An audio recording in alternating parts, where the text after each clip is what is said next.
은혜와 피은혜라는 제목으로 하나님 말씀 증거하겠습니다.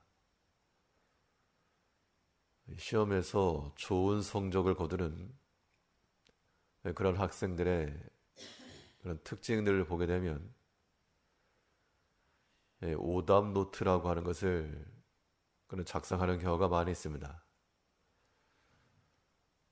공부를 잘한다고 해서 다 맞추는 건 아닌데 최소한 자기가 틀린 것에 대해서 내가 왜 틀렸을까? 그것을 알고 또 비슷한 게 나왔을 때 실수하지 않는 것, 그것이 실력입니다.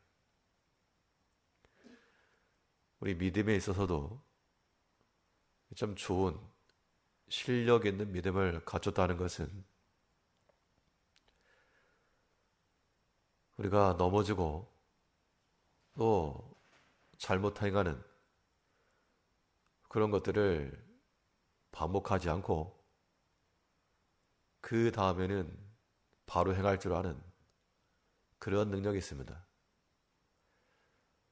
우리가 하나님의 은혜와 은혜 아닌 것들을 구별하여서 은혜 아닌 자들은 그 자리에서는 벗어나고 하나님의 은혜가 되는 그 자리는 힘써 들어갈 줄 아는 그러한 지혜와 지식이 우리 가운데 필요합니다. 그렇다면 하나님의 은혜와 은혜가 아닌 이런 비은혜를 어떻게 구별할 것인가?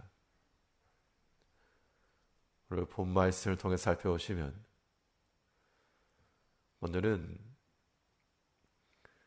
우리의 행하는 그 다음 단계가 죄에 해당하는 사람은 은혜 아닌 것들을 선택하는 겁니다. 우리 모르고 어쩌다 행하는 거 말고 우리가 알고 있고 뻔히 내다보는 그 다음 단계가 죄라고 하는 것을 알면서도 불구하고 그 다음을 그대로 행하는 것, 그것은 틀린 문제 또 틀린 겁니다. 죄를 대수롭게 여기지 않고 가볍게 여기는 것, 이것은 우리 성도에게 있어서 아주 치명적인 겁니다. 사람이 죄를 범하게 되면 보통은 회개를 합니다. 그런데 지나고 보면 내가 회개했던 그 내용을 가지고 또 회개하는 경우가 많이 있는데 이거 틀린 문제 또 틀렸다는 겁니다. 회개 노트를 써서 부족한 것을 바로잡고 돌이켜야 되겠는데 그것을 유념하지 않으니까 또 넘어집니다. 꼭 죄의 문제만 아니고 사람이 행동하다 보면 그러한 행실에 있어서도 같은 문제들이 반복될 수가 있겠는데 사실 그런 것들은 부주의하며 또 유념하지 않기 때문입니다. 오늘 본문에서는 이 죄에 대해서 유념하지 않고 대수롭게 여기지 않고 쉽게 생각하는 자들, 그들에게는 하나님의 은혜가 머물지 않을 것이라고 말하고 있습니다. 본문 9절에서 미련한 자는 죄를 심상히 여겨도, 심상히 여긴다는 것이 대수롭지 않게 여긴다, 혹은 우습게 여긴다, 가볍게 여긴다, 그런 겁니다. 이 죄에 대해서 심각하게 여기지 않는 그런 마음들, 그 다음 단계가 죄에 해당하는 것임을 알면서 불구하고 그냥 행하는 것들, 그러한 행위들을 하나님께서 기뻐하시겠는가? 하나님의 손에 들려있는 그 은혜와 축복이 어떠한 자에게 갈 것인지를 우리 생각을 해보면 됩니다. 사무엘상에 보면 엘리의 아들들의 죄에 대해서 말하기를 이 소년들의 죄가 심히 크면 여호와의 제사를 멸시하였다. 그러니까 재물 가져오는 것에 대해서 고기 빼먹는 거 뭐 한두 번이 아니었다는 겁니다. 처음 행했을 때는 마음에 가책이 있었을지도 모르고 이러면 안 되는데 이 아버지가 그렇게 하지 말라 그랬는데 두 번째 행할 때 전에는 아무도 모르게 했는데 이제는 누가 안다. 곁에 있는 사환이 봤고 수종되는 사람들이 봤고 그러다 보면 또 눈치를 보게 되는데도 불구하고 여전히 죄를 범하게 되는 것. 제사장들이었음에도 불구하고 하나님 섬기는 그 법도와 규례를 가볍게 여기니까 그 다음 단계가 점점 악행으로 치달아감에도 불구하고 멈춤 없이 돌이킴 없이 그대로 나은 겁니다. 그것이 다 여호와의 제사를 멸시하였다. 대수롭지 않게 여긴 것이고 가볍게 생각했다 그 이야기입니다. 우리가 죄 하나를 지는 거 아무것도 아닐 수 있습니다. 우리가 생각하기를 살아가면서 죄에 안 지는 사람도 있느냐. 물론 사람이 죄를 범할 수가 있으나 그것을 대수롭지 않게 여기는 것과 심각하게 여기는 것은 다른 겁니다.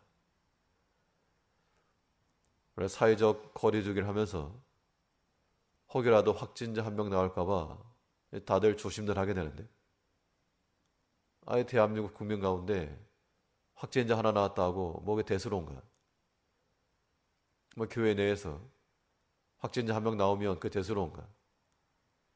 그렇게 여기는 사람이 없는 것처럼 우리가 죄에 대해서 그렇게 여기셔야 됩니다. 그 죄 하나가 우리 영적인 은혜를 다 상실하게 만들고 하나님께 나아가는 길을 가로막고 우리 영혼의 즐거움을 빼앗아 버리는데 이게 보통 심각한 게 아니라는 겁니다. 그럼에도 불구하고 죄를 심상치 않게 여기는 자들, 그들은 틀린 것도 틀린 거니까 지적받은 것도 지적받는 거니까 그것은 어리석은 것이요 미련한 것이다 라고 말하는 겁니다. 내가 좀 미련하고 어리석다 그 정도면 좋겠는데 그렇지 않고 하나님의 은혜가 그런 자들에게 머물지 않는다 그랬습니다.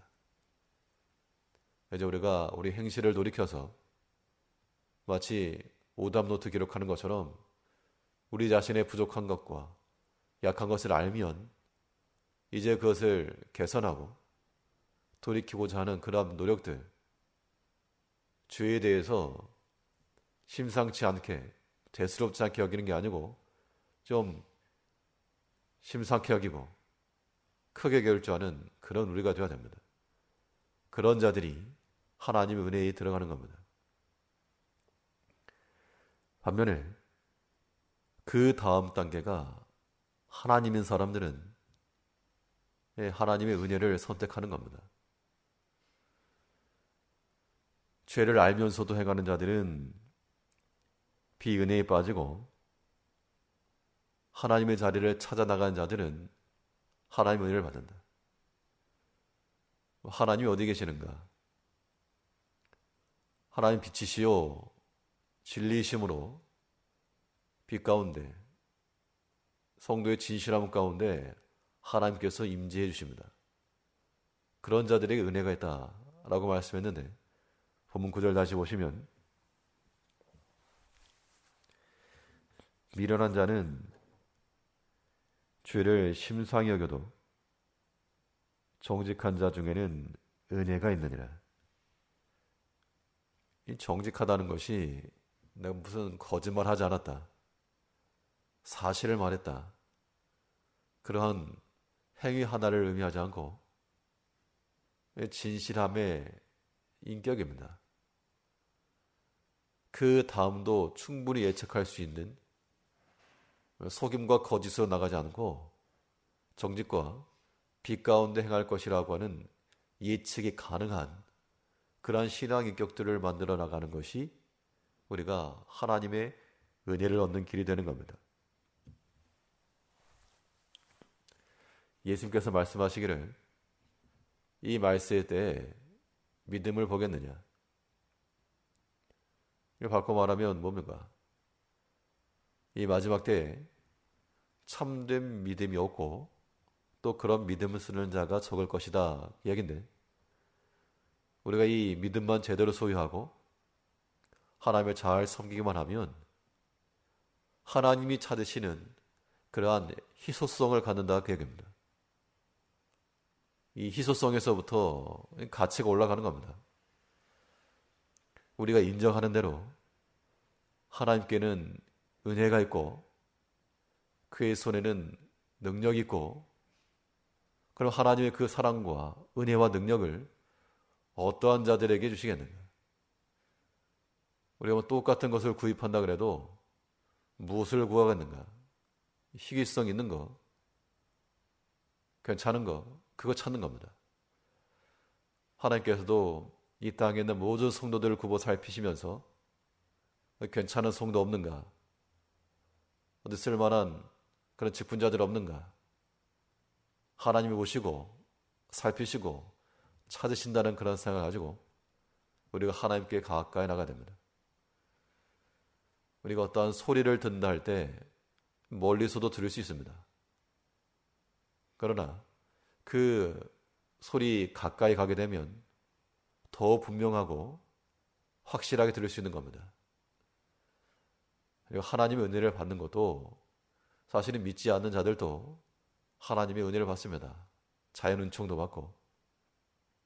그러나 그 빛되시고 진실하신 하나님께 가까이 나가는 자들은 하나님의 그 은혜와 사랑을 더욱 분명하고 확실하게 받는 겁니다.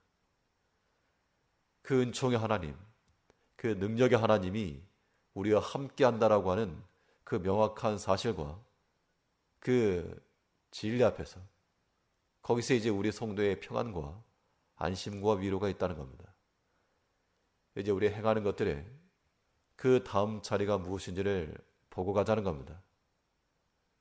우리의 그 다음에 말과 행실이 죄에 해당하는 것이면 그냥 지나쳐야 될 것이고, 우리의 그 다음 단계가 하나님이 계신 그 진실과 빛의 자리이면 반드시 찾아 나가야 됩니다.